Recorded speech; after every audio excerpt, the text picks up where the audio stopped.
Would the members of the executive committee please come to committee room 1 for quorum?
Okay, with Deputy Mayor Barlow here. Thanks. Sorry, it's my fault. I had a group in from out of town, and I just couldn't. It was a very large group of people, and I just couldn't sort of leave any faster than I did. I apologize, especially to the committee members and the public. So, we were at the latter part of the deputation list on item 10.1, Toronto Poverty Reduction Strategy. And the next deputant was Mark Smith. Good afternoon, Mr. Smith. Good afternoon. Welcome. You have 5 minutes, and there may be some questions for you. Actually, I'm in a meeting with Councillor Halliday right now about governance, so I left my glasses in his office, so I'm going to have to wing this and not read from my notes.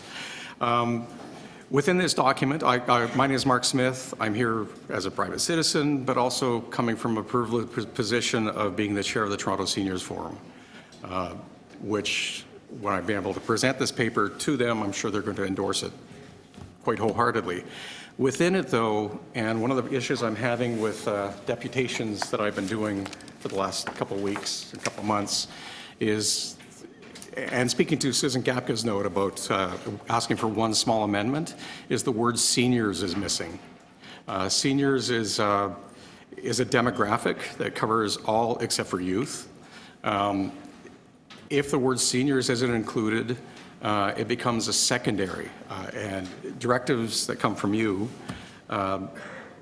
are basically what the city staff and what the city operates under. If a term like the word seniors or intersex or stuff like that is not flagged, then it becomes secondary, and it doesn't come into the all-encompassing job description that is across almost every department is not my job description. So how do we bridge that gap? And that's by adding one word in. It's like seniors covers everything except for youth, but within 20 years, and by the time the whole process starts, they will now be seniors. So a lot of these poverty reduction programs are really, really good. And if you look at this document, it mentions youth or children or families throughout the whole document. And a lot of it is based on how do we lift people up? How do we raise them up? How do we get them out of poverty? The problem is with most seniors is they don't have the resources anymore to be raised up. They're going to be falling into it. And how do we prevent people from falling backwards into it? And that's pretty much what my papers, which should be attached within your binders, should cover. So I think that's it. And I do have another meeting to go to shortly, but. Deputy Mayor Barlow, question? Just a quick question. How do you reconcile the senior strategy with the poverty strategy? Because to be honest with you, I would think that the senior strategies had covered some of these issues in there. It does, and as when we're deputing on when the new division was being built and when tenants first was being discussed, is things get a tendency to be siloed. And if we're developing a new seniors division based on the senior strategy, how does that reach outside of that silo? How does TTC now operate? How does housing and future housing? How do community hubs? Like within this document, it talks about building community hubs for youth. We need community hubs for seniors. So unless it's flagged through a major document, it's going to be stuck in that silo. It'll be stuck in the silo of the senior strategy or the seniors division. So how do we make sure that every city person within the whole structure. That the strategies are actually speaking to each other as well, right? That they're. Yeah. So how do we make it reach outside of that? And how do we make sure that that one little word is covered? And that's why I put this up as the flyer that we use a lot lately is old becomes a 4-letter word. And it's, by adding the word seniors, we can alleviate a whole lot of ageism, which happens everywhere, no matter what. Even the most policed organizations still have ageism within it. So how do we start building that gap or filling that gap in all of this by adding the word seniors into any document that comes out? And that starts helping us bridge a bit of a gap. And when you're talking about the senior strategy, it's great. Personally, one of my problems I have within the senior strategy is it was developed with goals that were achievable. And goals that were, you could set your sights on and they could be achieved, but there's lots of other underpinning issues. There was 190 some recommendations in the original document. Some of those sort of had to be pushed aside because there was no system in place to fix that. So how do we fix that? We fix that by making sure everybody here is aware that that discussion has to happen at all levels and then brought into the seniors division. I talk way better without notes, so. Any other questions? I might make a sort of a statement, and I'll put a question mark at the end of it to you, but just to say, I'm quite willing to ask our staff, because I think you're right. You're not speaking so much about, I'll say, are you speaking as much about having a whole section or series of pages on initiatives for seniors? More so, I think what I hear you saying is that you want to just make sure, just as Susan wanted to have the trans community recognized there, so that as you go about implementing the strategy, you are mindful of the particular concerns that may be quite different. I mean, I'm sort of looking at what you said and thinking about it as I'm listening to you speak without your notes, which was done very well, that you know, the increasing numbers of people who are going to be in poverty, just as a measure, as a percentage of the group that end up in poverty, which we're trying to diminish, are going to be seniors going forward simply because of the change in demographics, and they have different mobility, isolation, health, you know, issues than do people who are 50 years younger. It's just a fact. Yeah. And what you're really saying is you want to make sure that these strategies, plural,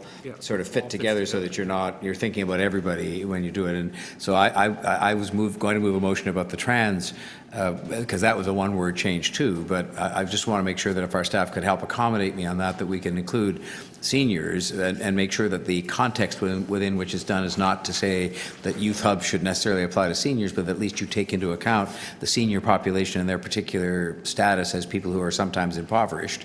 So that's a question. Is that what you're saying? Pretty much. Yes. Pretty much. You asked me in the past at one deputation about the full LGBT alphabet. And my feeling is it should be an ever-growing alphabet, because by having that flag gives somebody some hope, gives the people that are working within it something that they can aim at. I hate to use the word exclusion, but within mindsets, if that word isn't constantly flagged, it does become a secondary. It's not in the realm of thought. And you can wander this whole building and you'll see things about using gender pronouns or using this or using that, but it's really hard to see anything in this building that says, remember, old is not a four-letter word. So, and it's good to see you walking, by the way. Thank you. So, I meant to say that at the top, so I've thrown us off. But yeah, so it's really, really important that just that little reminder, that subtle reminder, and it's basically counting here 6 letters, that can be added to every document and just starts opening doors along the way and allows us as an advisory body that sit outside of it. We still don't quite know whether we're a PAB, CAB. PAB is probably not where we fit. CAB, in terms of being able to bring things to you, is probably better. But how do we fit that description, and how do we create the description as a hybrid organization? I'm speaking for their behalf, sorry. That fits across the board, and how do we get the dialogue happening in every department and to council? So, Any other questions for Mr. Smith? Well, thank you very much. Very thoughtful, and thank you. I'll go to my. I appreciate it. Thanks. The next 3, just because we were giving groups of 3, Rosemary Powell, Toronto Community Benefits Network, Mohammed Hashim from the Toronto-York Region Labour Council, and then McGill and Melissa Avila. So those are the last group that we have.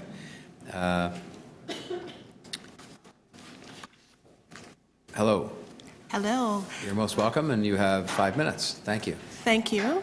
Thank you, Mayor Tory and members of the Executive Committee. We would like to also thank Councillor Perruzza and the city staff for bringing forward this important report. Beside me, I have Kumsa Baker, our Community Benefits Campaigns Manager, who will assist with answering any questions that you might have. So the Toronto Community Benefits Network, we're a growing community labor coalition. Since our 5-year anniversary, we're now, where we started at 13 members from across the city of Toronto, we now have 100 and more members who are from the community, labor, and social enterprise groups.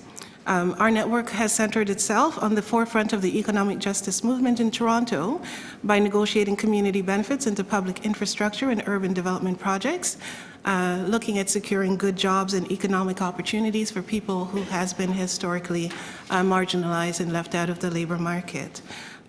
We have 10 of the largest construction unions who are members of the TCBN.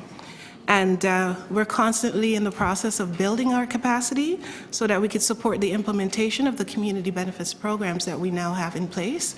We're currently working with 4 and really appreciate seeing that the City of Toronto has developed a community benefits framework, which means that we're going to be seeing more over the coming years, and we applaud you for your leadership. Now, since the launch of the poverty reduction strategy in 2015, TCBN has been active in working with the city to create new tools to leverage the economic power of the city to generate good jobs, decent work, and social procurement opportunities for diverse businesses, as well as to leverage new infrastructure development to carve out access to community spaces like community hubs and childcare centers. Community benefits initiatives provide an opportunity for government and other institutions to support social and economic development policy priorities with their procurement processes and sectors. We've seen progress through the city's adoption of the social procurement policy, of course, as well as the community benefits framework, as tools to help to create jobs and opportunities for Toronto's low-income residents. However, as you know, we believe the city can certainly do more. And of particular significance for us is the looming skills trades shortage in the construction sector. Over the next 10 years, at least 100,000 additional construction workers are needed in Ontario due to the increasing demand in the construction industry and attrition through retirement. Meanwhile, the current Toronto construction workforce is 1.2% non-white, 4.4% women, 1.9% Indigenous, and 93% white male. So we like to bring these statistics forward just to make sure that we know that these are stark numbers and we do need to see incremental change and transformative change, really. And community benefits is a great tool to be able to do that, and we're pleased that it's been highlighted in the poverty reduction report quite significantly.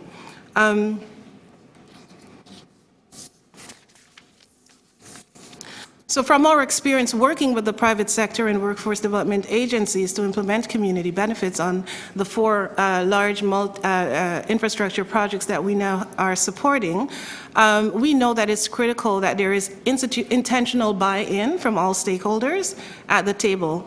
Therefore, we need the city to continue to take leadership role in convening institutional, private, and public sector partners to work collaboratively to leverage its purchasing powers to support training pathways for Toronto's low-income residents and create real meaningful opportunities into well-paying career jobs into the skilled trades. Diversity might be our strength, but it's inclusion that Toronto is known for. And we need to champion more inclusive and transparent collaboration. As such, we have 3 recommendations that we would like to see the city prioritize.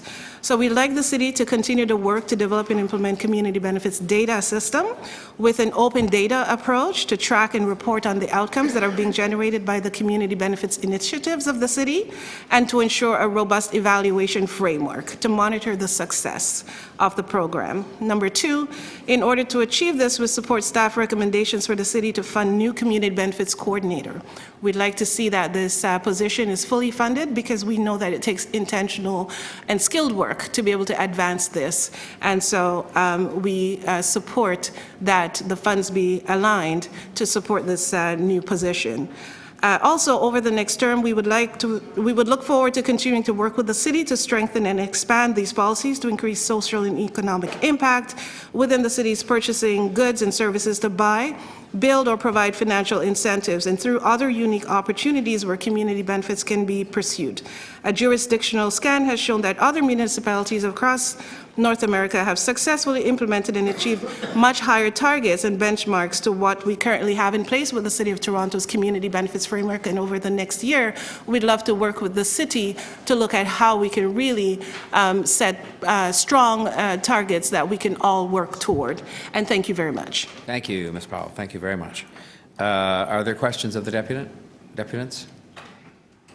Okay, hearing none, I'll thank you very much. Sorry, Deputy Mayor, go ahead. You talk a lot about the trades, and sometimes what I hear is that everybody's having difficulty in going from the one job to the career path, to make that transition, to make sure that we're just not checking the box, yeah, we have this person, but how do we turn that in actually the career for that youth? What can we do to assist or what do we all need to do, in your opinion, to get a better result? What we would like to see for sure is that all the stakeholders are on board in coming up with those solutions, and the community needs to be at the center of those discussions, and the community needs a seat at the table when those conversations are being had.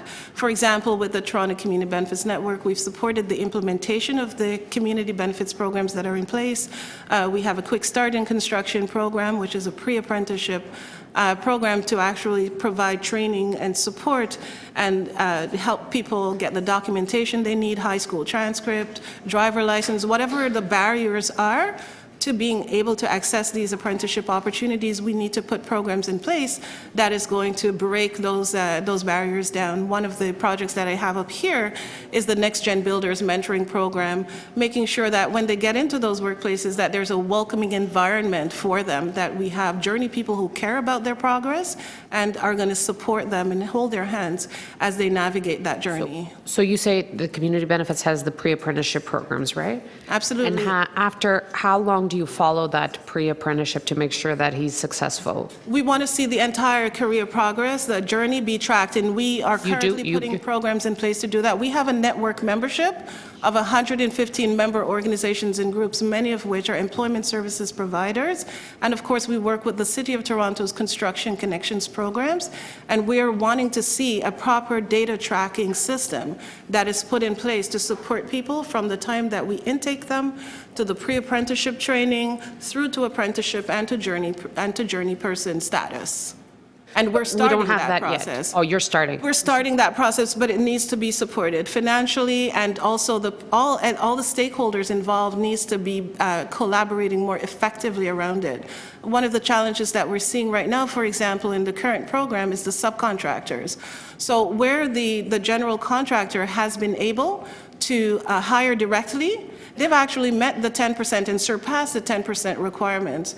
The challenges that we're seeing is that with the subcontractors, they're actually trending at the same industry level of about 1%. So we need also the employers to be a part of the table. The corporation, United Way, spoke earlier about a new program that they're implementing in the Golden Mile area, for example. We need to look at those partnerships, those intentional, partnerships with the industry, with the unions, with the community, with the employment services network that we have, of course, and with the City of Toronto. But that takes real work, intentional work, hard work. And so we need dedicated staff from the city who's actually working to develop that. And we want to really see this coordinator, this position hired as soon as possible so we can continue with that important work.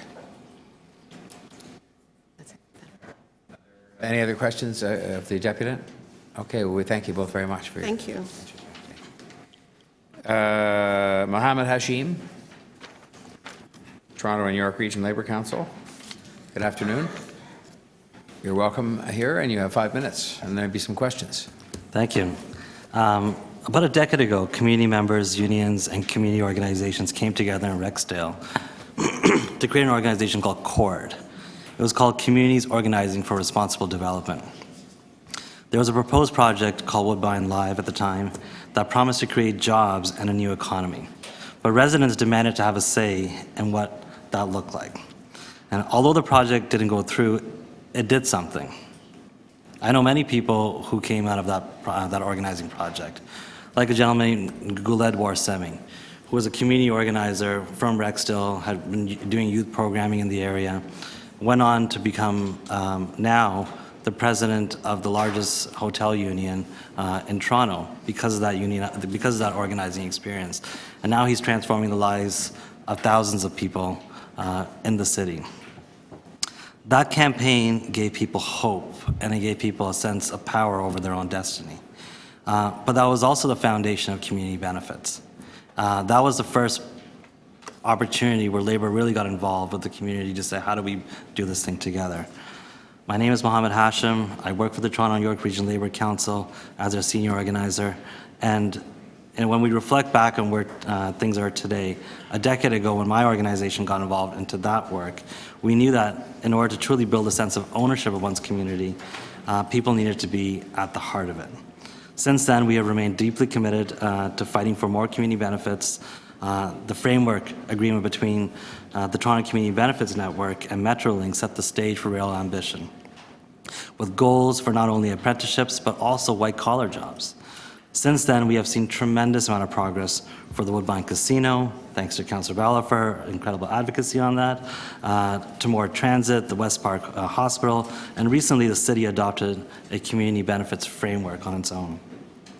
We know we need community benefits to increase the pool of people working in the trades because we know we need to diversify the industry, because we also know we need to target certain neighborhoods to be able to recruit from, but also because we know that getting a good job is the best vehicle to pull you and yourself out of poverty. I'd also like to take a moment just to on the poverty reduction to thank the city staff. I think you guys have done an incredible amount of work on this. Thank Councillor Peruzza and his staff for all the work that he's done. I also just wanted to take note of former Councillor Mahavik, who I called yesterday to say, hey Joe, what do you think about this? And he's like, I'm incredibly proud of the work that the city has done. He also gave me a lecture about how the city needs to prioritize this on the budget, which I'm sure you can all hear Councillor Mahavik, but also Councillor McConnell and her former staff who have now continued on with the legacy. I have no doubts that Council is committed to this, and I'm looking forward again to seeing a unanimous support for this on Council. I do, however, also think that ideals are great, but real priorities are going to be set in the budget, and I sincerely hope that the vision exemplified in this report bears significant weight when the priorities of the city budget are determined. I know we are looking at a ton of cuts from the province, But perhaps this might be the opportunity for us to look beyond what the constant pressure of what we need to deal with now, and to look at revenue tools to see what can we actually build upon and add to the city. Because we know if we don't take note to the work that this report is recommending, but also for the climate work that's happening, the city's going to be falling behind, and I think it's time for the city to address that. But with that, I'd also like to propose a synthesis for interests, of our interests. Earlier, we heard from the Toronto Community Benefits Network, which is an organization that many of the councillors have supported, including Councillor Thompson, who I don't see here today, who was instrumental in getting the policies passed. And we're deeply committed to working with you. What we hope to see is that the city puts a lot more emphasis on the community benefits framework. And how do we see the community benefits framework as a vehicle for poverty reduction? And how do we use it not just for poverty reduction, but for economic development as well? We heard from the United Way talking about the inclusive economies. And there's, to us, building inclusive economies means giving people a stake in the way their future is going to be held. So our hope is that the city deepens their work and commitment to TCBN, builds a formal partnership with the organization to really organize around community benefits, and prioritizes that as a vehicle for poverty reduction. Thanks. Are there questions for Mr. Hashim? All right, well, thank you very much. Much appreciated. Miguel Avila and Melissa Avila are the next two, the last two.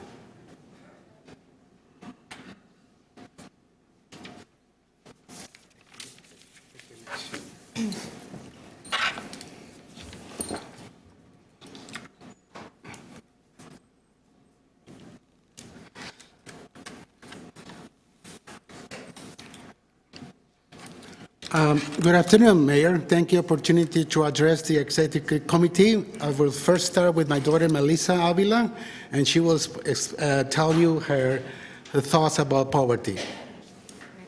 Good afternoon, Mr. Torre and the councillors. I'm here to share my experience as a young resident from Ward 21. Today, I would like to discuss the cost of the TTC. Children under 12 are able to ride the TTC for free, but being someone who's 15, older than 12, I have to be able to pay the fare of $2 and I think something cents. Now, coming from a low-income family, $2 might not seem a lot, but for me, it is. Just even to get to the library, which takes 2 buses, being with no money to get there or back, that can be a challenge. Now, the TTC should be able the TTC should be free, giving a chance for all to ride, especially now that climate change is a big deal now. So we should be promoting those to leave their cars and start riding the TTC, to incorporate all low-income families, so the TTC should be able to ride for free. Secondly, I would like to talk about bring my attention to the teens and these low-income families who are living in poverty. These parents are doing everything they can to provide for their children, but some of them are unlucky to have 2 parents, so single mothers or single fathers are trying to make ends meet, but some can't. So some teens are given the responsibility to be supporting their siblings. Now, as being a 15-year-old with no job, that can be very difficult. So they're led to the option of selling illegal stuff or illegal substances, which is a very dangerous job. No teen should be able to be put in that situation. As an experience like my friend, he's 15 and he has to be able to take care of his younger siblings, and with no job, he has to take the only option right now, which is to sell illegal substance, and working with these people can be very dangerous. I mean, 6 days ago he was stabbed, but he's now fine. So there needs to be more job opportunities for youth. Yeah, that's my thing. Well, thank you, Mr. Mayor. This is not the first time my daughter has come to this meeting and speak her mind. This is a picture of her when she was only 6 years old. She came to the TTC board at the time on a February cold month to speak to the TTC board to improve the root systems in the city of Etobicoke. I'm here to speak on the support of the CVA as members have spoken about the community benefits network. Region Park right now is going to sign with developers of phases 4 and 5, which will develop, and we want to ensure that the jobs that they're going to create are given to the youth. You hear the story of my daughter. She is from Scarborough. She's where Councilor Michael Thompson represents, Ward 21, Scarborough Center. We have heard from members of the community as we have an urgent meeting to accelerate these negotiations with Toronto Community Housing and the developers. We heard from members of the community, especially veterans, who are not able to find any job due to the mental illnesses and other issues that they have. So I wonder if you are able to hear these recommendations that we are submitting to the city. I want to emphasize one item, the issue of disabilities. My community is engaged in these discussions with TCHC, and as a member or resident of Toronto Community Housing, I want to ensure that people with disabilities are given an opportunity, which means that employers must make accommodations, just like we do here at City Hall, to ensure that people participate. We want to ensure that those members largely, historically denied opportunities are given a good job building or maintaining our homes in phases 4 and 5 of Regent Park. As I said before, we have had several meetings to address this urgent need to create good jobs for phases 4 and 5. And my daughter came because she has a really interesting concern, is why we cannot make TTC free for low-income people. We can do that, Mr. Tory.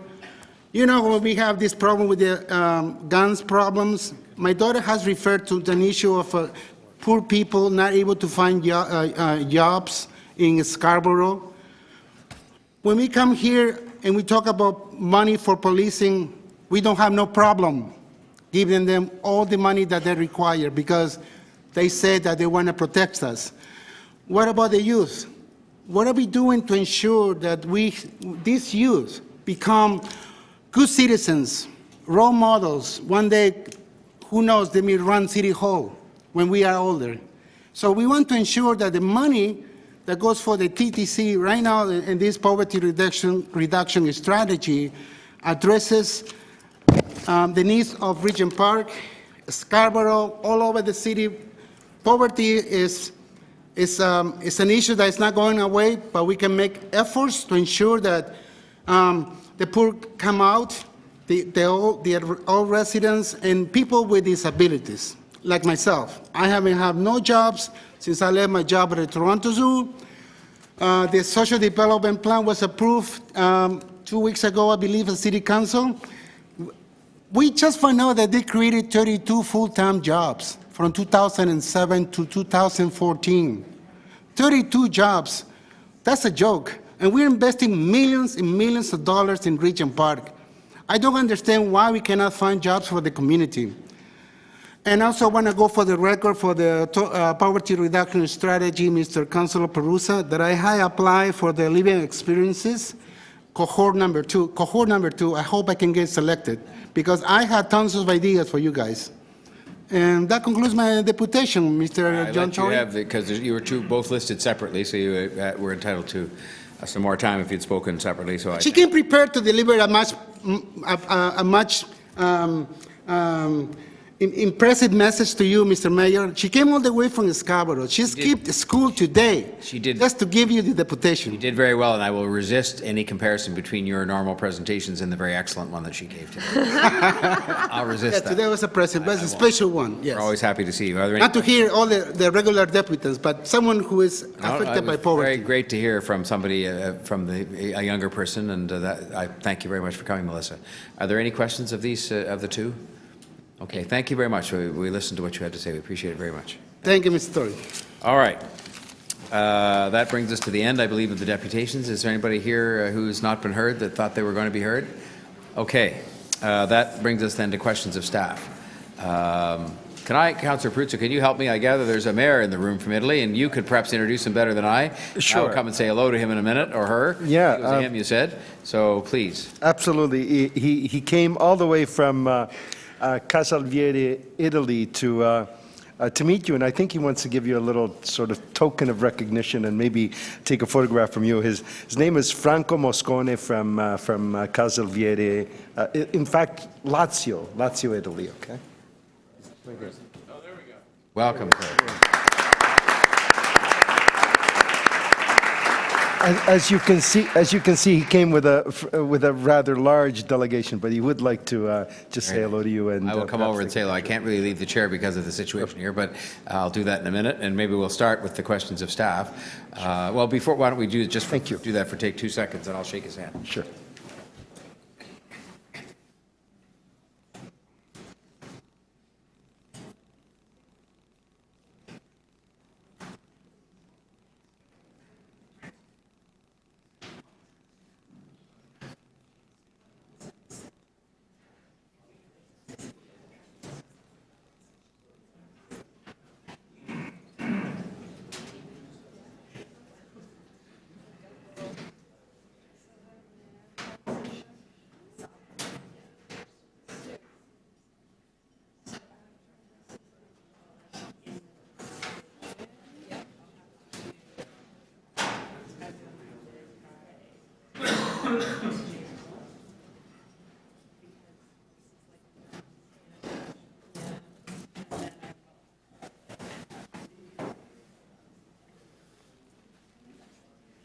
He's wearing a very nice sash there. They don't give us one of those here at Toronto City Hall. So that brings us to questions of staff on the poverty reduction strategy 2019 to 2022. Deputy Mayor Bylaw.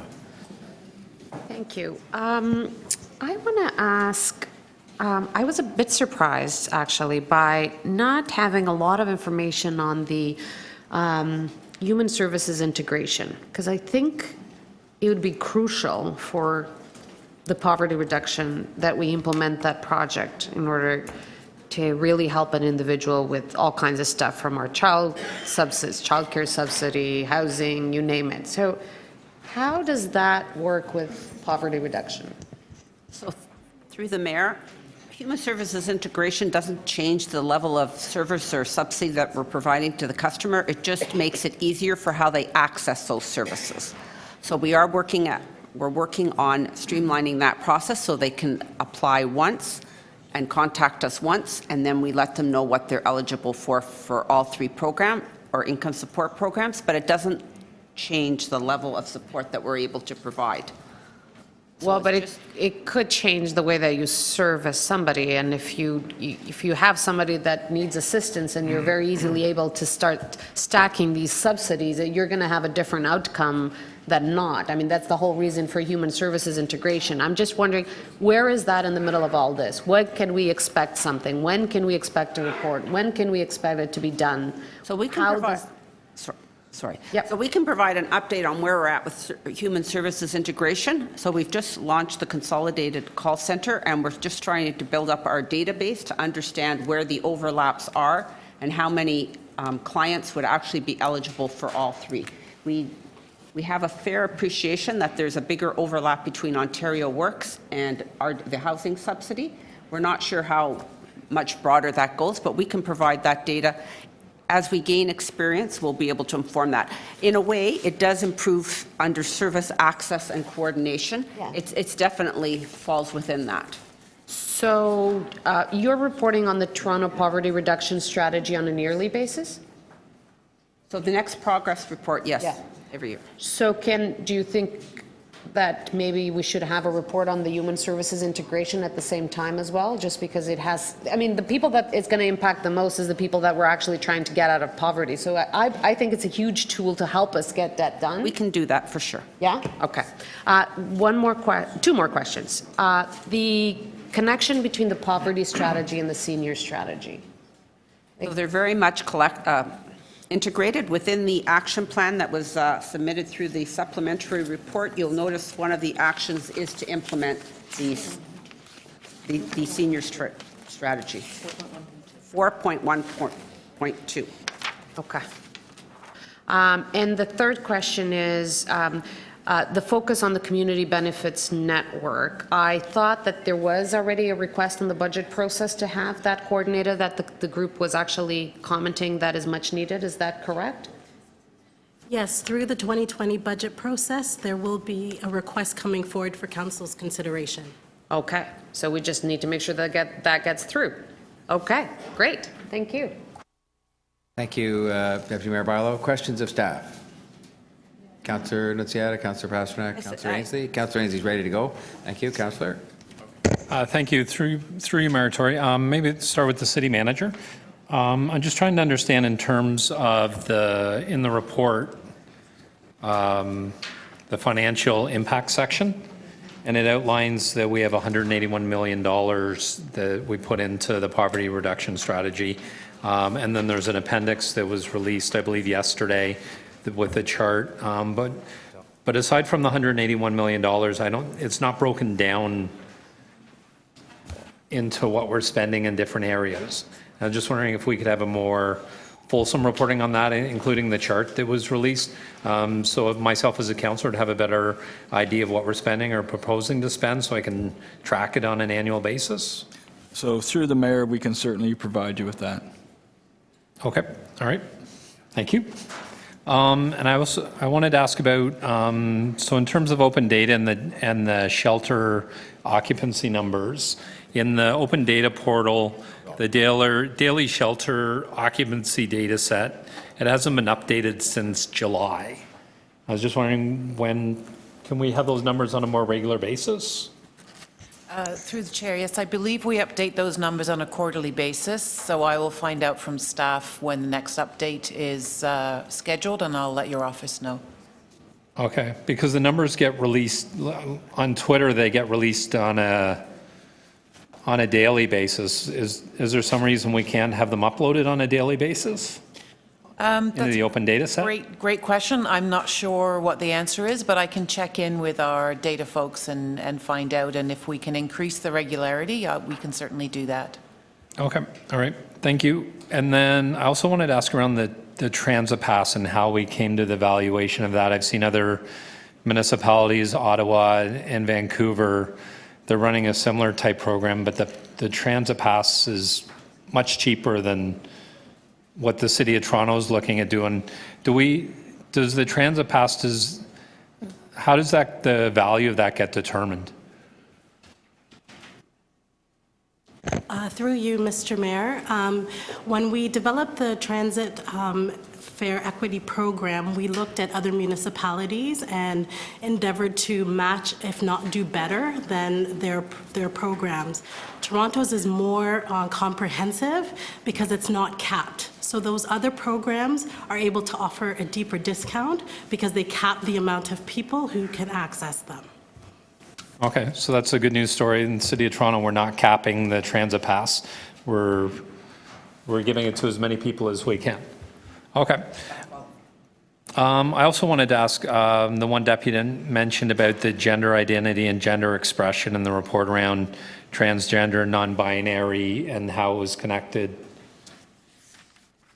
So the poverty reduction is an overall strategy that the council's other social development strategies are a part of.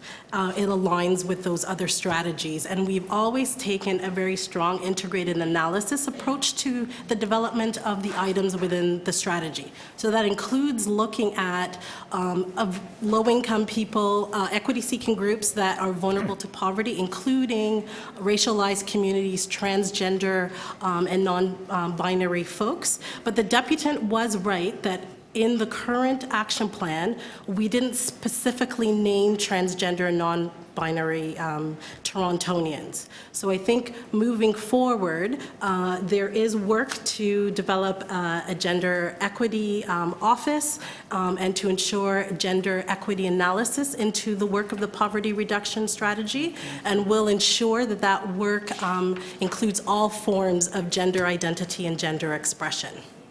Okay, thank you. And then my last question, Mayor Tory, since the city librarian's here, I just wanted to ask what the plans were for the Toronto Public Library Youth Hubs, and we discuss open hours in the report and how the library sees those two programs moving forward.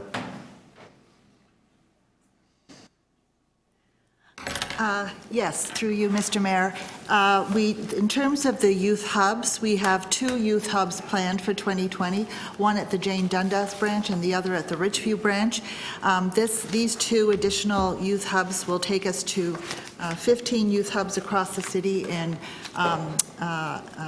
NIA neighborhoods, serving NIA neighborhoods. And there's been a 43% increase in the use of our youth hubs year over year. So they're very popular.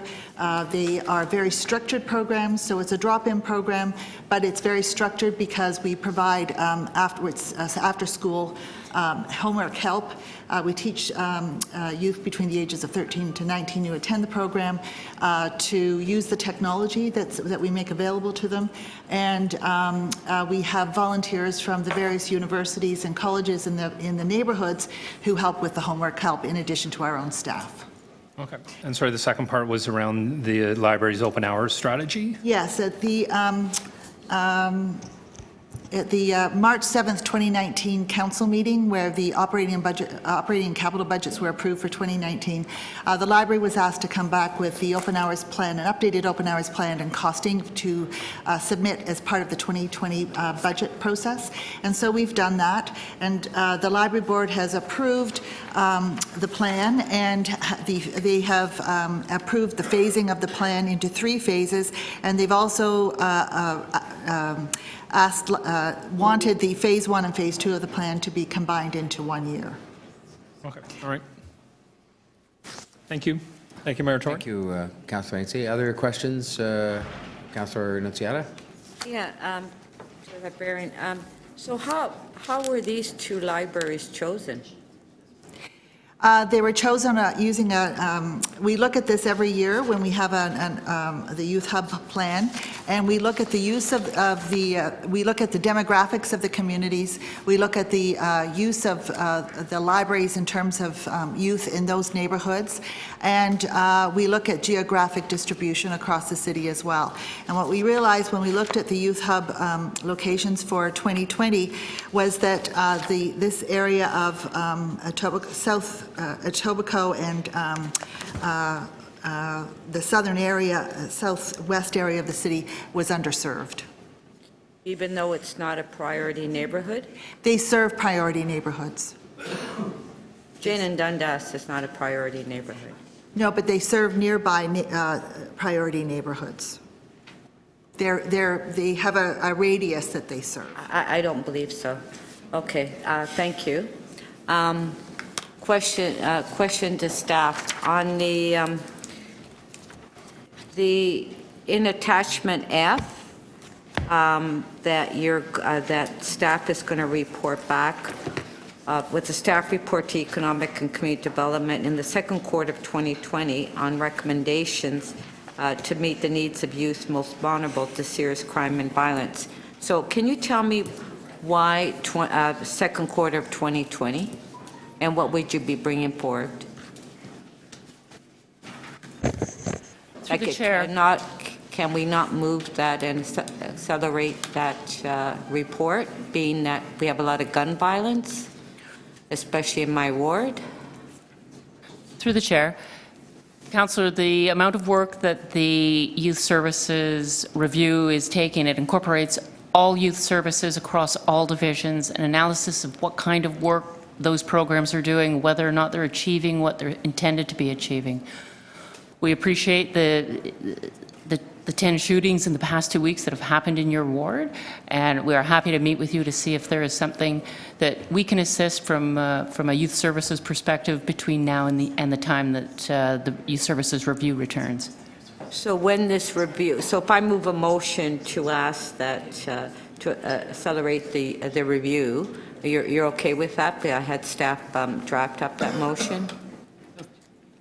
Through you, Mr. Mayor, if we could have an opportunity to report to committee on ways that we could accelerate, I don't want to, we may have to do a phased approach. I just don't want to jeopardize the quality of the overall review if it's too aggressive a timeline. I thought what I heard, just to try and clarify that, because I think it's an important question, is that they would sit and talk to you about your particular very acute problem in your area, but that they would carry on doing the work on the current timetable because it's so complicated. Is that going to be satisfactory to you? Yeah, and I think Juliana helped me with the motion. You're okay with the motion that you helped me draft, correct? Well, through the mayor, I did help draft a motion that we would report to economic development on ways to accelerate. One of that might be having intermediate steps in between. So working with some of the youth groups, existing youth groups that we have now in my ward, because I don't have a youth hub in my ward. So we can work with the youth groups, correct? That's correct. But we don't need, Mayor, we don't actually need a motion. You know what I'm talking about. Okay, thanks. Thanks, Councillor. Other questions of staff? Councillor Pasternak? Yes, thank you. Thank you, Mr. Mayor. Through you to staff. Regarding the hubs, now, some of them go in community centers, some of them go in libraries. When they go in libraries, are those library staff that are delivering that program? And does it come out of the Toronto Public Library operating budget, or is that an interdepartmental divisional transfer? We have two librarians who are assigned to each youth hub. Originally, we had one librarian assigned to each youth hub, but we were getting double the number of students that we anticipated. So instead of 30 students in each youth hub each day, we get 50 to 60 youth every day.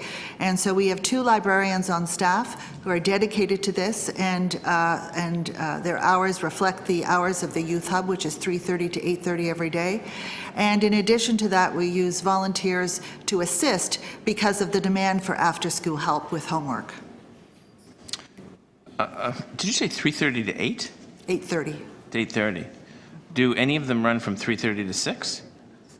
Or they all run till 8 p.m.? Centennial and Sanderson have shorter hours because of their, they have a shorter open hours period. Downsview would run till 6? Yes, that one does. Okay, so some run till 6, some run to 8. Yeah. And do you work on a ratio basis with these staff? In other words, if you get, you mentioned 30, 60, do you add staff as the capacity increases, or you cap it? No, we don't cap it at all. We use the staff within the branch itself to assist when we're in overcapacity in the youth hub, and that does happen quite regularly in particularly busy branches. Cedar Brae and Fairview are two that are extremely busy and well used, and they often get more than 60 students after school, and so we move some of those students to other parts of the library where the staff provide the support they need for after-school homework help. Okay, thank you. To city staff, phase 1 of poverty reduction strategy, which we worked on last term, went through my committee. Enormous amount of time was spent on it. Do you consider that substantially completed? Do you consider those goals at least commenced and funded, and we're looking at continuity, or many of those early objectives weren't hit? I mean, there was a whole package adopted by council. The question is, did those programs launch? Did all of them launch? Through you, Mr. Mayor, yes, over 67% of the initial actions within the first term action plan were completed. There is a number that is ongoing, as this is a 20-year strategy, and then there are new ones being proposed in the current term action plan before you. Okay. Now, that's a segue into my next question. Evaluation is mentioned in detail on page 15, where we're going to measure the effectiveness of many of the strategies that we're adopting. It's my experience that once you start a program, it is virtually impossible to yank it, no matter what the matrix is for success or not. Are staff determined to bring blunt reports back to council saying, look, this looks like a great program on paper, but it's not working? So the youth service review, for example, that we spoke about with Councillor Nunziata's question, is to do exactly that. We are investing in many things related to serving young people, and some of them have better outcomes than others. And this comprehensive review is our opportunity to be able to look and say, these are the ones that are really having the outcomes that are intended, and these are the ones that are not missing the mark. I think as we move forward with most of the PRS initiative is that kind of results-based accountability that we expect to be bringing to all of the programs within the PRS. Now, I asked a similar question to one of the earlier deputants. I guess the whole program, and I think Councillor Peruzza for its dedication, is called poverty prevention. Preventing people from slipping into poverty. But much of this program also is to help people already who have slipped into poverty. Is this a prevention program, or is this a soft landing program, or is it both? This 20-year strategy that Council approved does three things, I would say. One is about, many of the initiatives is about mitigating the worst impacts of living in poverty. There are programs that are about prevention, and there are programs that are about systemic change, which again, I think is about us trying to prevent where possible. But the reality is, and we've said this very clearly at every time that Council considers the poverty reduction strategy, that solving poverty is beyond the capacity of a municipal government acting alone to be able to achieve. So we try to strike the right balance between mitigation and prevention, but ultimately that is not something that the city can do on its own. Okay, thank you very much. Thank you, Councillor Pasternak. Are there other members of the committee who have not yet asked questions wishing to do so? I think everybody has. I have this motion that I will move when we get there in a minute. I just wanted to ask that this is previewing it a little bit. There was a request made both by two groups who were here, and I guess this kind of speaks to the challenge of dealing with those two because they happened to show up and cared enough, that the motion that you have here talks about all equity-seeking groups and Indigenous communities to sort of incorporate by reference more. And I just wanted to confirm that you believe that in order to be responsive to what Ms. Gapka and also Mr. Smith from the seniors group, that those two would both be considered within that, and therefore I think very valid point they made, which is that we take the particular needs of those communities into account in addressing the poverty reduction strategy would be met by these words. Absolutely. All right, and the idea was, I guess, if we just included the two groups, that you might get 10 more people who would feel that they hadn't been included, but this is a broader phrase that definitely includes those groups, among others. That is right. Okay, that's fine. Thank you. All right, then it's time to move to speakers who wish. Councillor Peruzza, do you wish to speak? Please. Thank you so much, Mr. Mayor. First of all, I'd like to start off by thanking all of the deputants, all of the people that came here to speak today for all their insights, advice, and that they provided to the committee. I also want to thank the staff I know that this has been a long time coming. I know that they had, a report ready to go, earlier this year in the summer, and, given some of the provincial, activity and some of the provincial cuts that came along, kind of derailed the program, and it's finally here. So at the end of the year, a little later than when we would like to have had it here, but they did get it here, and I know that they've worked really hard to do that. And lastly, I'd like to thank you, Mr. Mayor, for your leadership on this. I think we just heard that, to repeat the phrase, and I'm not good at paraphrasing people, but the suggestion was made that solving poverty is beyond the municipal government's scope or ability to do. And for you to have had the courage to not only lead on this plan that's before us, or this action plan that's before us today, but lead on the issue as a whole, and to be and for you to have been able to say, but you know what? That may be true, that may be the case, but we can still do some things about poverty and about mitigating poverty. And while this, for all of us, is a work in progress, so if people have asked some questions about, what do we do and how do we get there? So there are suggestions here. So we did this 4-year plan that some of it is still underway, some of it got funded. There's a number here in this report that says that we've probably, when you add it all up, there's some $181 million that have gone into this program over and above, although I tend to, now that I turn my mind to this on a daily basis, I find that almost everything we do has a poverty component to it. Doesn't matter what investment we make where, whether it's in housing, or it's infrastructure, or any of the other things that we do have an economic impact, of course, and there's a ripple effect to that. So how do you quantify that? I'm not quite sure, and I know that people are really, intent and eager, about numbers, but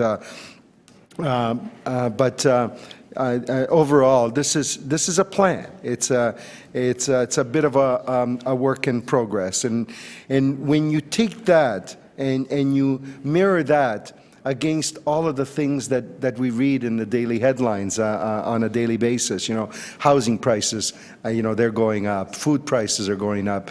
Transportation costs are going up. And we're all kind of like slipping further and further behind in relation to that.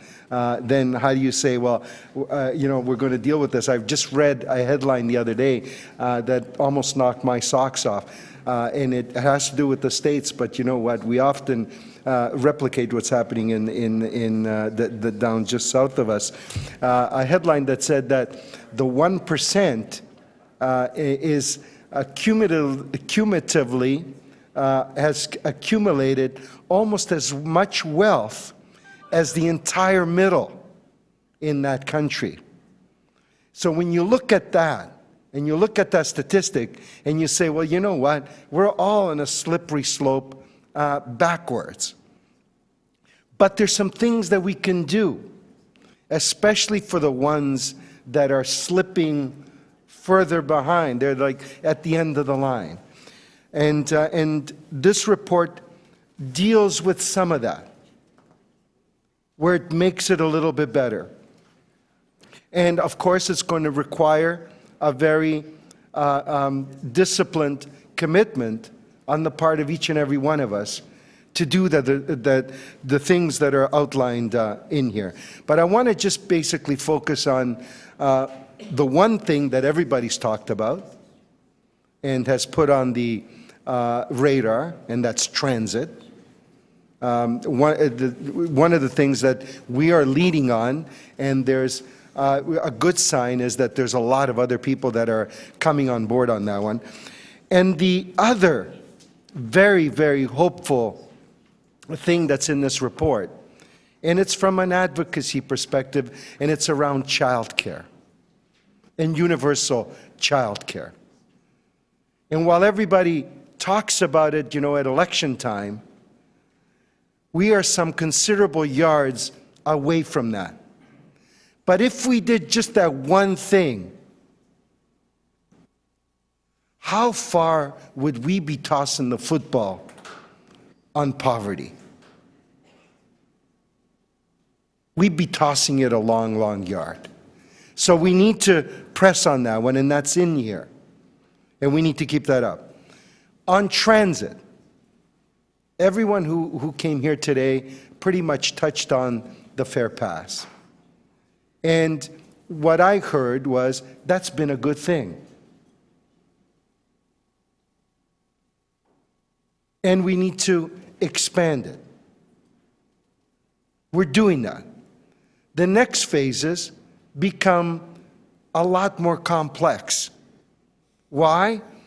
Well, the first couple, they were difficult from a money perspective, but administratively, they were somewhat easy to achieve.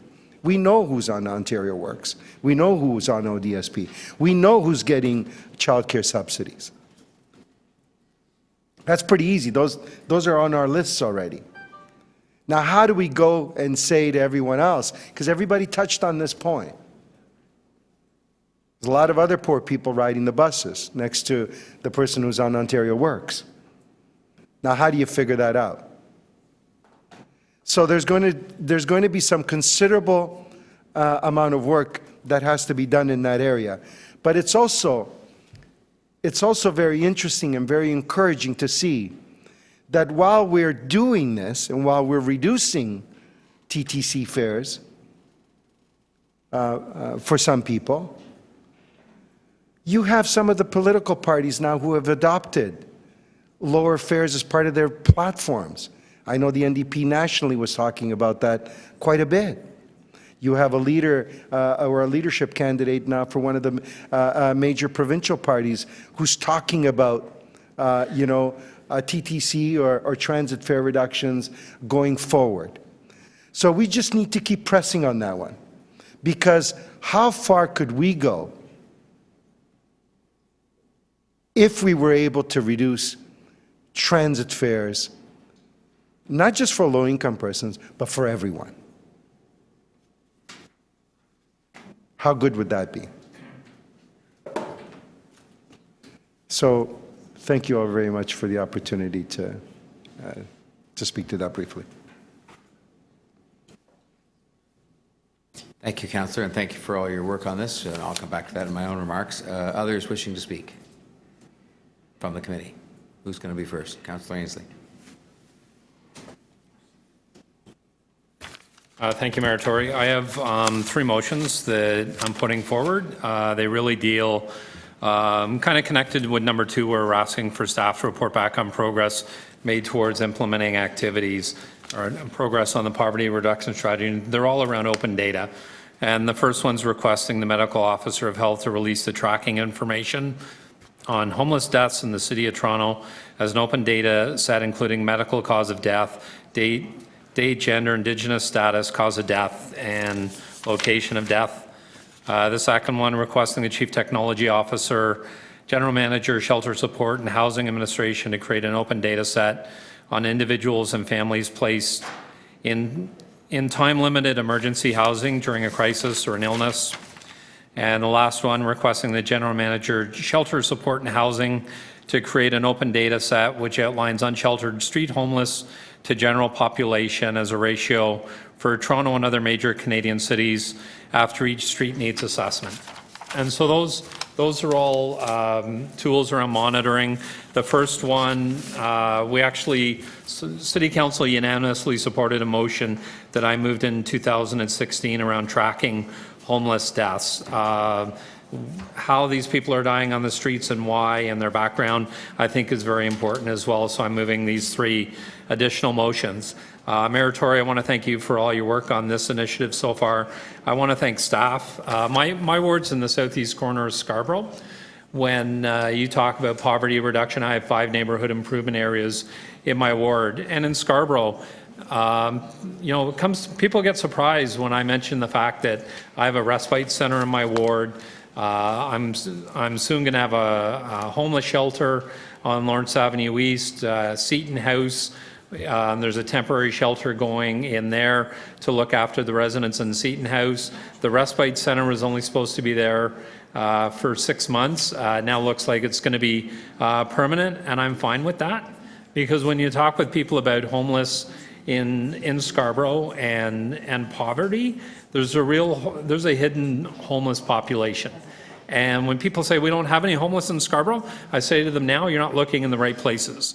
I can take you in a Morningside Park and you can find people that are hiding their clothes under rocks, they're pitching tents in ravines. I have a small homeless tent encampment in my ward. I recently had somebody living not under a bridge on Lawrence Avenue East, they were living in a bridge. And so there is a homeless problem in Scarborough, and it's probably right across the city in the GTA. And it's things like the poverty reduction strategy, where we're looking at a fair value pass. We already help children under the age of 12. We don't charge them for transit. Youth hubs, breakfast programs, all very necessary components of the poverty reduction strategy. I'll echo staff's comment that as a municipality, we can't do it alone. We're certainly not going to eradicate poverty and homeless on our own. But I think the strategy for the 4-year plan that we're working on certainly goes a long way. Thank you. Thank you, Councillor Ainsley. Deputy Mayor Viola. Oh, question of the mover? Yeah, just a quick question. What do you mean by limited emergency housing? So it's more trying to understand, so people that are only in the shelter system temporarily, and families in particular, because for example, if you look at the statistics for the last 2 days, all of the family shelters were full, 100% full. The family motels were 83% full. And I'd like to better understand why our family shelters, for example, are at 100% capacity. Okay. I'm just trying to understand, and I'm sure staff is trying to understand, what is limited emergency housing? So we have the shelters. Yep. And some of the families are only in shelters a short period of time. So you want on open data the number of families in shelters. So this is shelters, limited emergency housing shelters. Yep. Okay, that's all. Yep. To Deputy Mayor Viola, are there other people wishing to speak? That was a question of the mover. Are you wishing to speak now, Deputy Mayor? Thank you. Yes, I too have a motion as well. And it's, as per my questioning, I think that a tool that we've been working on for some time, and that I'm really looking forward to have it implemented, is the human services integration. Because I think if we are really going to lift somebody out of poverty, we have to use all tools available to us and start to leverage those off each other. And if somebody is in need of a child care subsidy and in need of a fair pass, and if we can start really having a huge impact on that person's life and their family's life, I think that you have a much better rate of success, and I think this is an important part of it. Our city is growing at a very, very fast pace, but what we also see growing in our city at a very, very fast pace is the inequality. And I think that us as a city trying to ensure that we have a poverty strategy, that we bring in the tools to target that inequality on the issues that we can affect. We know that this is not an issue, again, like we can't solve poverty on our own, municipalities can't solve it on our own, but we know that for the social health and economic health of our city, we do have to take these measures, and we have to have these lenses on the policy and how we create our budget, most importantly. And so having programs like the Fair Pass, ensuring that we're providing child care subsidies so people can go to work, that we provide the opportunities and the fair opportunity for people to have access to those opportunities, which is very important, because sometimes the opportunities exist, but not everybody has access or knowledge about those opportunities the same way in our city. And I know, and recognizing that and making sure that we're doing everything we can so that we provide those opportunities to everybody in our city, every child in our city, every youth in our city, every senior in our city, and everybody in our city is really important. Of course, critics can always say that we can move faster, we can move quicker. Of course, you know, we could have an ideal word, and I wish that was it.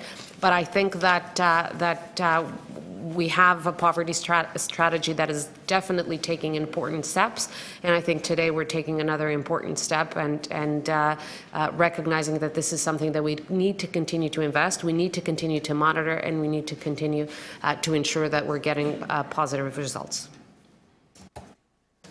Thank you very much, Deputy Mayor. Others wishing to speak? Councillor Nunziata. Yes, I have a motion. Just put on the screen, and the staff helped me draft up the motion. I did mention it when I was asking questions as far as the youth hubs. As far as the review coming back in 2020. Now, I understand, and staff has told me that that we are working on a plan in particular in my ward. In light of the gun violence that I've had in the past 2 weeks, I've had 10 of them, I think we need to focus in areas where we're having very serious problems, and there's really a crisis, and I want to ensure that we are going to be working with some of the existing youth groups that we do have in my ward to work with the youth and expand the programming that we have. It's really important to me, and I know I've been speaking to staff and some of the agencies that are in my ward, for example, Frontlines and the Falstaff community. Those two communities, to me, is a priority. So I would like to see something, I'd like us to focus on it and something happening sooner rather than later, and that's the reason for my motion. Thank you, Councillor Nunziata. Councillor Pasternak to speak? Yes, just very briefly, thanking staff for the work on the file, thanking Councillor Peruzza for his leadership on it, Mayor Tory for your leadership. Clearly, when you look through here, we're adopting a lot of continuity, moving forward with many of the things that we passed in the last term that came through committee, many of the key strategies that staff have recommended, that many community groups have advocated for, and that we've put a funding model together. I think I would agree, certainly, when it comes to this, the comments made by staff that this can only be fully successful if you have all levels of government at the table. When you look at early childhood interventions and special education, clearly that's Ministry of Education and school board pieces.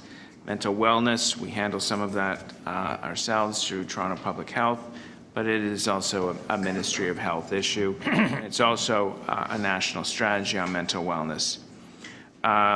Colleges, universities, early entry or easier entry, reducing barriers such as tuition fees and various fees to make sure people get every opportunity for post-secondary education. And of course, medical advocacy in racialized communities is very important as well. When it comes to seniors, I've always said that the best way, the long-term strategy for helping seniors and poverty, either in the housing piece or just on day-to-day affordability, is really pension reform. Governments cannot put stopgate measures into backstop a society in which we have an increasing number of seniors who are suffering from financial hardship and poverty. And it's something that we have to look at the federal level and maybe even the provincial level for pension reform. That being said, I think that what we have before us is a pretty strong roadmap. We've got to be honest with ourselves as we go forward, that those programs that are working, we continue to fund them and keep them going, but we have to be honest with ourselves that if certain programs are not working, we have to have the political will to take those funds and reinvest them into programs that are working. The benchmark for assessing government programs apparently is 1% of the total global budget of a program. You take 1% and you use that to study effectiveness. Sometimes when you study it, it's merely a matter of tinkering with the program to make it more successful, not necessarily shutting it down. But that being said, I'm going to reserve some of the other comments for council. I think it's a good debate for council. I think this is demonstrates the city as being one of high purpose to help on these various issues, to make people, to give a soft landing for those who are in poverty and helping them get through their day-to-day lives. At the same time, there are measures here to prevent various residents and families from going into poverty. But we've got to look to our federal and provincial counterparts to come to the table and help fund many of the programs that are beyond the scope of this package and help us get the job done. Thank you. Thanks, Councillor Pasternak. I think that's everybody that's spoken except me. First of all, I have a motion which is to address, and I mentioned it earlier on, just put that up, by adding the words "and all equity-seeking groups and Indigenous communities," it makes sure that as we look at the rollout of the poverty reduction action plan for the next 4 years, that we're taking particular account of those groups. And I think it's meant to include, and it does include, I confirmed that with staff, the two groups that were particularly brought to our attention during the meeting today.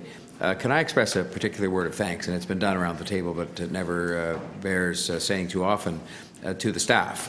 This is a very big piece of work. It's a complicated piece of work. It involves trying to draw together initiatives that end up finding their way through and out of many different departments of the government, and I want to acknowledge their efforts.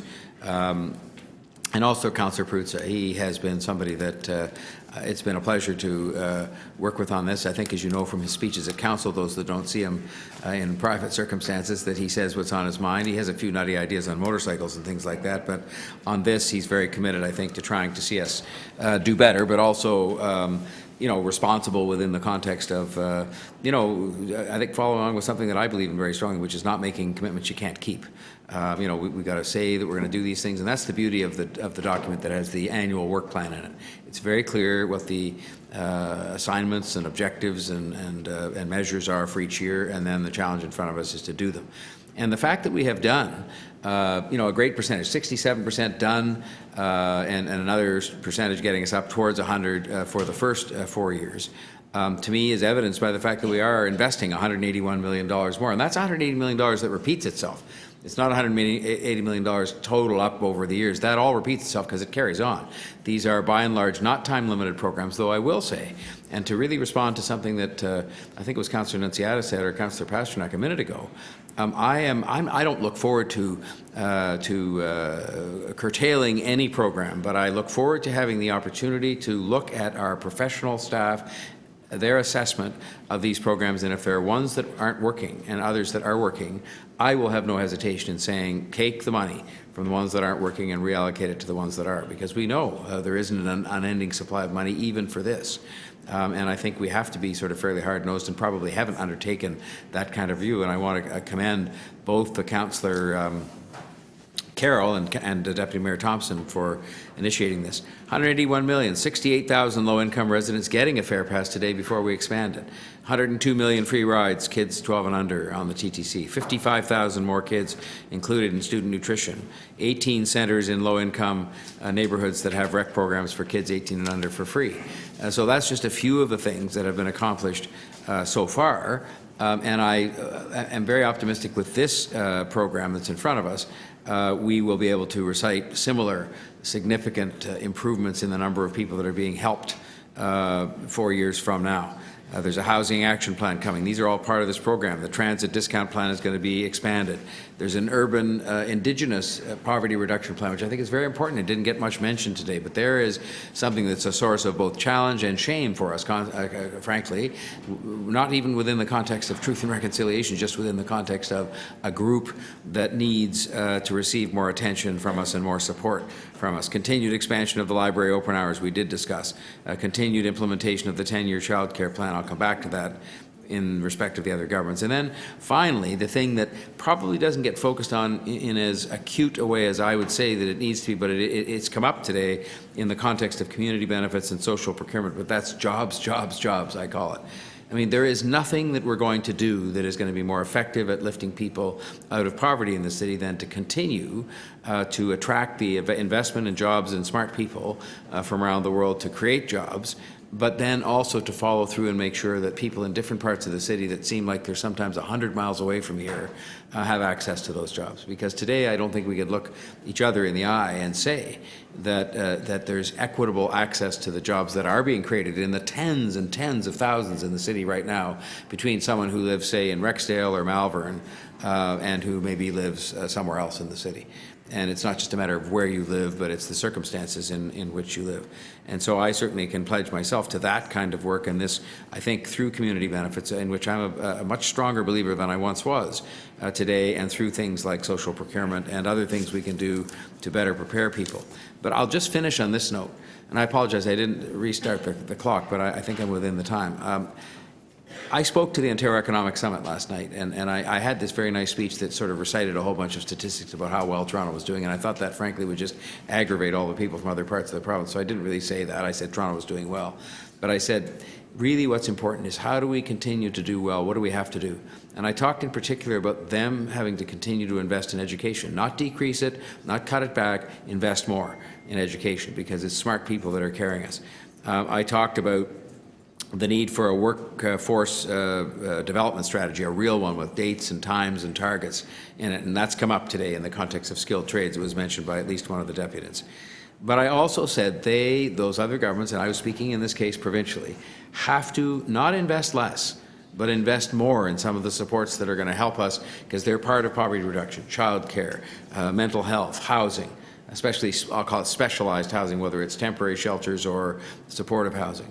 And we are not going to be able to do this alone. We all said that today. Everybody, I think, said it in their speeches, and everybody's right. We can't do it alone. We need partners, plural. I'm actually optimistic in the aftermath of the federal election. There are some things coming that will make things a bit better. I think there were commitments made to increase the child benefit. There were commitments made to help students and various other groups. There were commitments made on mental health and housing. So I think that's room for encouragement, but we can't do this alone, and we need more investments, not less. The minority government gives me some reason to believe that there'll be some things that maybe we weren't expecting that might come. But I just think this is a good piece of work. It's a good foundation on which we can base our efforts, and I think the year-by-year work plan is going to help keep us disciplined, and I know Councillor Peruzza will help as the advocate from the City Council for that. So I hope people will see their way clear to support.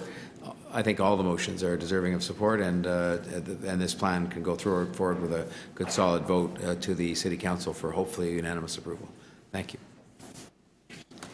So, are we ready then to deal with the motions?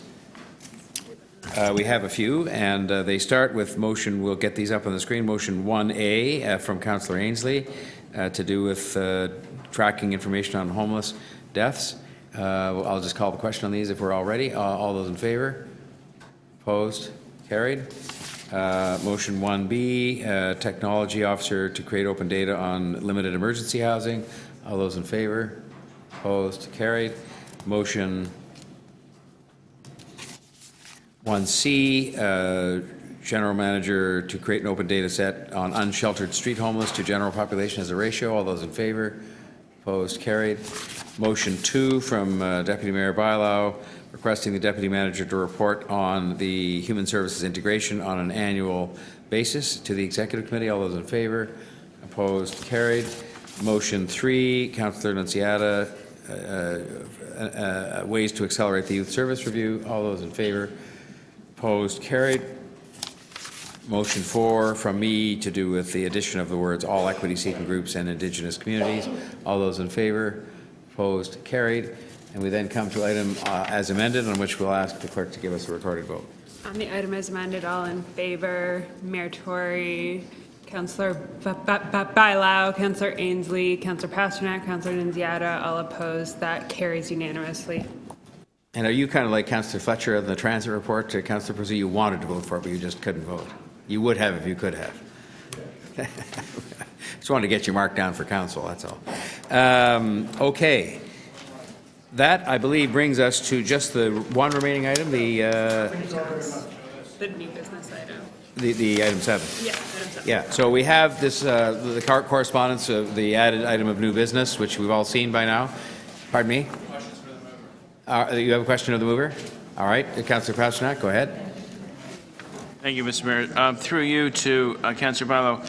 So the vacant home tax in Toronto, is this for condominiums that have been built in which the owner or builder did not occupy them, or the owner or builder did not rent them out? Just have to ask those who are moving about just to keep it down, if you could, please. We just weren't able to hear that And I'll before. speak up. Thank you. So I'll start again. Is this directed towards someone who builds a condominium and doesn't occupy it, so it's not owner occupied? They don't rent it out. They don't go through some kind of home share service, Airbnb, or is this more on the period in between approval for demolition of rental and rental replacement occupancy? I don't know how this can work in any way. Maybe you can clarify? Yeah. So, I mean, that's what we're asking for an update. It has worked in Vancouver, in Washington, in Paris, many other cities around the world. It is for basically properties that are locked up. So it is for properties that instead of being used as a home, so you can it could be somebody's investment, but is rented out to somebody as well. It's basically locked up. They're empty. A lot of them, sometimes people don't even go in, and it's just locked up, and it doesn't have the use of being somebody's home. So we're just trying to make sure that those thousands of properties that might be in the market out there, that we incentivize either to be in the rental market or then to get into ownership, whatever people decide to do with them. Or not, people will have the option to do that. But obviously they're creating a pressure in our market, in our housing market, both in the rental and ownership. We keep hearing from people that there's not enough supply to buy and there's not enough supply to rent. And having thousands of units that are just locked up, it's probably not the best use of a housing stock. So would you say that these are primarily units that have been sold by a development company or developer and unoccupied, or they remain unsold units? No, they're sold and they're unoccupied. It's people. It's people that they're just staying there as an investment and not being somebody's home, right? And which is fine if you want to invest in properties, but what we're asking is that if that's your investment, you pay a different rate than if you are renting it out or you're owning the property. So if a tower, and I don't know what covenants can be implemented to prevent third-party rentals, would you still apply the tax to units in a building in which third-party rentals are against the condo I think these are the kinds of details that staff have to look at, recommend, and then I have my personal opinion, but I would like to have some advice from staff as well as the research is being done. I've been doing some of my own, but I think that we need to have a robust conversation about it with the information from staff to make sure that we are implementing the tax to do the things that I think the goals of the tax is, which is incentivizing people to bring these units into the market, both either through rental or through ownership, and not use that as a commodity, but as a home, right? And based on your research, enforcing this, I mean, I see it very difficult to enforce with all kinds of loopholes. Has your research shown that this is enforceable in any way by municipalities? So, for example, Vancouver has a voluntary form, which I know, for example, is concerning because it's voluntary. But even with this, they were able to collect $38 million in their first year. So, again, I think that we need to look into how to implement it. We need to have our staff doing the work, and we need to have their advice as well. But do you see it as a way to incentivize rentals or as a cash grab? I see it as incentivized rentals, and people will have the choice. The person that has bought 1, 2, 10, 20 units and just wants to have it sit there locked up, probably never walked into some of these units, they have the right to do so. But that has a cost to us because, as you know, in council, we're investing a lot in affordable housing. We as governments, all our taxpayers, we're spending millions of dollars in creating affordable housing because housing is an issue in our city. People can't afford to live in here. We are investing millions of dollars, and we're speeding up planning process. We're doing all this to then have thousands of units locked up. I think that, yes, people have the right to do it, but as a society, that has a cost, and I think somebody has to pay for that cost or help us pay for that cost. So I think the province... You're over by ran out of time, okay. We can go over lunch for this if you want, James. All right. Any other questions of the mover? Otherwise, we can go to questions of, no, I guess, are there any questions of? Yeah, she is. I just want to make sure there were no other questions of staff. Are there speakers? All right, I will speak very briefly and simply say I'll just start the clock. It won't take that long. I strongly support asking for this report. I think when I brought this forward in the wake of all the changes that were made in 2017, and in fact we got the permission of the province, so we have legislative permission to do this, but when we asked our staff earlier on, this was a couple of years ago now, there seemed to be a maze of implementation complexities that made it something that was at the time marginal. But what we now have is 2 more years' experience of seeing what's been done elsewhere, and we have 2 more years of seeing what's going on in the marketplace with respect to units that are being held off or held out of the marketplace. And I think we owe it to ourselves, we owe it to the housing market, and the need for more housing to be made available to people to examine 2 years later what the lay of the land is. So I think this is the most responsible way to go about this, which is to ask the staff for a report, which I gather is forthcoming fairly early on in the new year, and then we'll see. We'll see what those complexities are today and what the opportunities are today to produce more housing, because it isn't about the money, it's about making people make a choice. And if they don't want to put their units into the marketplace, it is their freedom to make that choice, but they should pay because there is a cost for us to have to produce the housing to put people in that are coming to the city. So I just want to say I strongly support Councillor Bylaws. Mayor, I just want to say something else. I think my answering to the question said most of the things that I wanted to say, but I just wanted to say one thing as well, is that it is really important that we do this work. I was invited to speak in Portugal a few years ago when they launched their national housing strategy. And I got there and I was extremely surprised because this was when the market crashed. And they had exactly the opposite problem of us here. They had 25,000 units across the country, it's a small country, that were locked up because of overbuilt and overinvestment, and then people they just walked away, and the government had to take over these units. And I don't know why it always stuck in the back of my head, like, how does, there's not an acknowledgement, there's not something looking into us, and just thinking that there's potentially 28,000 units out there that are locked, that are as an investment, not as somebody's home. And if we don't tackle this issue, just let it grow, what is the impact in a downturn that this could have on the housing market? And for us not to look into this issue, I think is highly irresponsible. All right, if there are no other speakers, I think we can then just call a question on Councillor Bailau's motion here, or her request for a report to ask the city manager to bring forward a report with the 2020 budget on a vacant home tax and all that's involved with that. And all those in favor? Opposed? Carried. Are there any other items of business for today? Otherwise, we'll adjourn the meeting, and with thanks to everybody for their cooperation and sitting in the chair the whole time to make sure we kept our quorum. Thank you very much. So, this meeting next month.